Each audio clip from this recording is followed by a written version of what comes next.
Hey guys, welcome back to the channel. Thank you for being here. My name is Andrew, coming to you from the rainy Carolinas. Today's topic is going to be, why did you stay in it so long? Think about that for a minute. Guys, if you like the content, please subscribe. So, one of the main questions people ask individuals post-narcissistic relationship, and even when they're in the relationship, although they may not know it's a narcissistic relationship, or perhaps they do, one of the questions is, why did you stay in it so long? I would have left days, weeks, months, years ago. Like, why did you do it? And when these questions are presented to an individual who is in the narcissistic relationship, or somebody who has come out of a narcissistic relationship, these can be quite challenging to answer. And I'll tell you why. The reason why is because you, the person on the channel, and again, thank you very much for being here, you have experienced the toxicity of the narcissistic relationship. Perhaps it ended for you days, weeks, months, decades ago. Perhaps you're still in it and you're looking to get your way out of it. And you are in the trauma bond, or you were in the trauma bond, which is one of the reasons why you stayed in it so long, because you did not know what you were up against. Having said that, your average human being who does not experience narcissistic abuse, they can't even wrap their head around what the trauma bond is. My hope is that you're getting stronger, you are healing, you're growing. And when these questions are asked to you, what will happen is it could set you back, because you want to unpack all of the information in your mind and you want to just explain it to this person or these people. This is the reason I stayed in it so long. It was because I didn't know what I was up against. I didn't know what narcissism was. I didn't know about the trauma bond.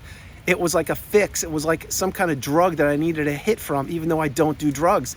These are prime examples. They're real. And this is happening all over the globe each and every day. So when people ask you, hey, why'd you stay in it so long? I would have left. Like, what are you doing? It's not that easy.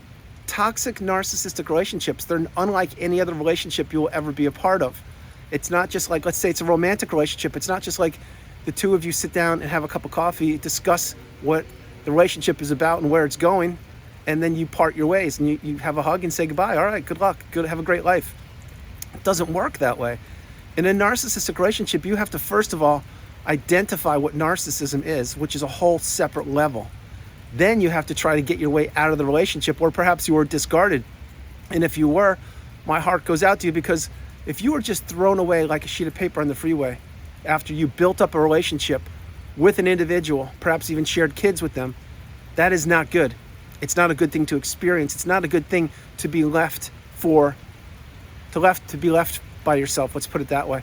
After you trusted individuals, you built up relationships, you nurtured and raised children, etc.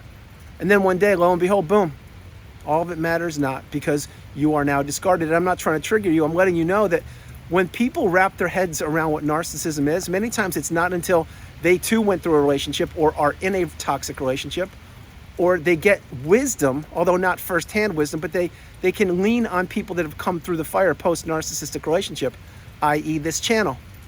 This is exactly what the channel is built for. It's built for people to use as a tool to insulate themselves, to get the education and the wisdom, to understand they are not alone. So when questions arise like, why did you stay so long? Then you can answer if you choose to. Remember, after you've experienced a narcissistic relationship, you're gonna need to heal. You're gonna need a lot of time for yourself, because you put so much effort and energy into the narcissistic relationship, not knowing it was nothing but a ruse, not knowing you were nothing but an opportunity, not knowing that you were nothing but a fuel source to be utilized when the narcissist wanted to turn you on and off, and that eventually your fuel would run out, and that you would have to pick yourself up by the bootstraps, dust yourself off, and figure out exactly what kind of relationship you were in. Having said all of these things, each narcissistic relationship is unique. They all have different nuances, and there's so many layers to every narcissistic relationship. And many of these layers are things that you may want to share, you may not. Now, my suggestion on the channel frequently is, post-narcissistic relationship, you need to take time to introspect, to heal, to figure out if you were a people pleaser, a yes person, or if you couldn't say the strongest word in the English language, which is no. Maybe you're an empath, maybe you're codependent, who knows? The point is you were in this relationship for a reason. The narcissist saw you, they eyeballed you, targeted you, they got what they wanted, and then they ended the relationship. Or perhaps you're one of the other individuals who ended it themselves. Maybe you're still in the relationship right now looking for an exit, looking for a way out, and you're trying to break that trauma bond. You're trying to break free from the toxicity of the narcissist. You want the ruminations to end. You want to stop thinking about them. You want to move forward. Perhaps you've moved, started a business, started a new job. I can assure you one thing. You experienced the smear campaign and you had to start from scratch with your whole network of friends or people you trust, because once you go down the rabbit hole of narcissistic abuse, many times you identify that perhaps many individuals in your life throughout the decades, they were narcissists or they were toxic individuals. And that's when we need to insulate ourselves and have boundaries. But having said that, why did you stay in it so long? You stayed in it so long because you didn't know what you were up against, and you believed that you were in love most likely, or that this individual was who they told you they were. They weren't. They were a predator. They were a manipulator. They were someone who was out looking for your replacement, i.e. the new supply, while you were still in the relationship, specifically when you're in the devaluation stage and or the narcissistic fog. That's when you were literally working for the narcissist day, noon, and night. And you were getting less and less attention from them. You were pining for them. You were wanting to please them. You were hoping for that little ray of the breadcrumb of the love bomb stage. And you got it every now and again because you were being strung along. You were being future faked. You were being gaslit. You experienced rage fits. You certainly experienced the silent treatment. You experienced word salad, stonewalling, all of these things. And what did you do? You kept on working for the relationship. You kept on giving to a fault. You kept on trying to make the relationship work. In other words, you were the glue that was keeping the relationship going. You were the one that was paddling in one direction while the narcissist was trying to crack a hole in the canoe, in the boat. They didn't want that ship to continue to sail. They wanted that boat to sink with you in it while they had someone else to jump into a different boat. Really understand my message. This is exactly what they do. That's why they go from person to person, relationship to relationship, business to business, city to city, town to town, blowing up all relationships. Each and every one. They all have an expiration date. It's just a matter of time before you wise up and figure it out and remove yourself, which is very difficult, specifically if you're in the trauma bond. That is very, very difficult to break. But trust me when I tell you, I did it. If I did it, you can do it. I'm living proof. You can do it too if you focus on the priority, which is you. Remember, you come first, second, and third. You are the priority. It's not the narcissist. It's not their falseness. It's not putting up with their poor behavior. It's not texting them or calling them and not getting a response or reply. It's not being treated less than. It's not being invalidated. So when someone says to you, why did you stay in it so long?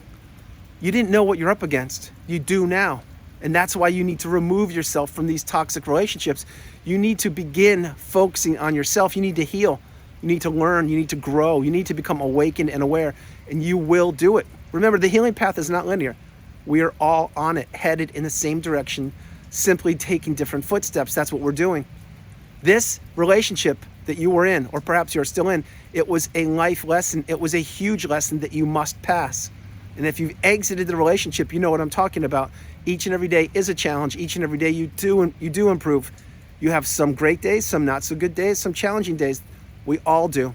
The idea is understand that you are not alone and that you will get through this. You're going to have to invest in yourself. You're going to have to understand that that zombie-like, trance-like state that you were in, that little rush of dopamine that you got when you saw the narcissist, it was nothing but a facade. Did it make you feel good for a few minutes? Probably, possibly, most likely. Did it last? No, it's not sustainable. Why? Because the narcissist is an energy vampire. They don't have your best interest at heart. They want to take you down in the quagmire of dirt with them. They don't want you living your best life. That's why they try to extract your resources, your bright shining light, your energy, your positivity, everything you had and you still do have. They wanted it for themselves and they had it for a period of time. So again, when somebody asks you or says to you, hey, why'd you stay in it so long? Like, why can't you just end it? No big thing. Number one, remember, it's simple to give advice. It's very easy to give advice. It's a different thing if it's your life and you're in the middle of it. It's a whole different thing, multiplied exponentially. If you're in it, you don't know what you're up against and you're in the trauma bond and you're caught up in this trance-like state. You don't know what's going on. You don't know why it's not easy to break free from it. That's why you get the wisdom. That's why eventually the light bulb goes off in your head and you say, oh my gosh, I need to get out of this. I need help. I can do it, but I need help. This is going to be difficult, but I can do it. You will do it. You can do it. And understand, everybody on the planet, if they haven't gone through a toxic narcissistic relationship, they don't know what they're talking about. They don't. They can read all the books, watch all the videos. They can do whatever they want to do. If they haven't gone through it and actually broken the trauma bond, they can't say they've lived it, because they didn't. So understand who you're speaking with, understand who you can trust, understand who you can believe in. Guys, that's the video. I hope you liked it. I loved doing it from the cold and rainy Carolinas. This is Andrew. Namaste. Have a great afternoon. Remember, guys, you are the priority. You come first, second, and third. Continue to invest in yourself. Continue to move forward. Continue to weed out narcissistic relationships and toxic relationships overall. I love you all. God bless you, and I'll talk to you tomorrow. All right. Bye, you guys. It's cold. Bye.